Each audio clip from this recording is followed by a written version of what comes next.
Mother's ডেতে নয়। আমি প্রতিদিন মাকে যদি বৃদ্ধাশ্রমে পাঠিয়ে দিই তাহলে তো মার প্রতি আমার ভালোবাসা রইল না। ঠিক তেমনি আমাদের মতো যারা জেলা শহরে কাজ করে, যারা আমি শিক্ষিত হয়, যারা দেনায় জর্জরিত হয়, তারা বইয়ের আমি জানি স্ত্রী স্বর্ণ বন্ধক দিয়ে থিয়েটার করে, জমি বন্ধক দিয়ে থিয়েটার করে, এরকম অনেক মানুষ বাংলাদেশ আছে, কলকাতাও আছে, এখানেও আছে আমি জানি।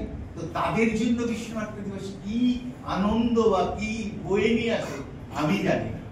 এটা আমার উপলব্ধির সাথে যদি আপনাদের দ্বিমত থাকে আমি প্রথমেই ক্ষমা চেয়ে নিচ্ছি, কারণ আমি এইভাবে থিয়েটারটাকে দেখি, কারণ আমি থিয়েটারটাকে দেখি একদম ভাবে মার্ক্সীয় দৃষ্টিভঙ্গি।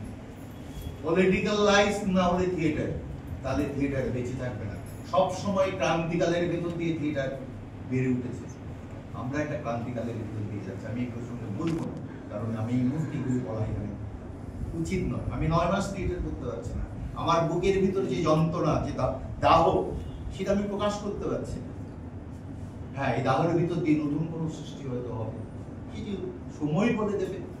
কলকাতারও তো থিয়েটারও কিন্তু তাই হয়েছে, পৃথিবীর সমস্ত থিয়েটার হয়েছে কিন্তু এই প্রতিবন্ধকতার বিরুদ্ধে। ডিকিউতে মানুষ যখন লড়াই করছিল, ওরা ব্যান্ডেজ করতে পারছিল, ব্যান্ডেজের উপর বেস করে ওরা থিয়েটার করেছে। That is our Bishwanatya. আপনাদের সবাইকে ধন্যবাদ।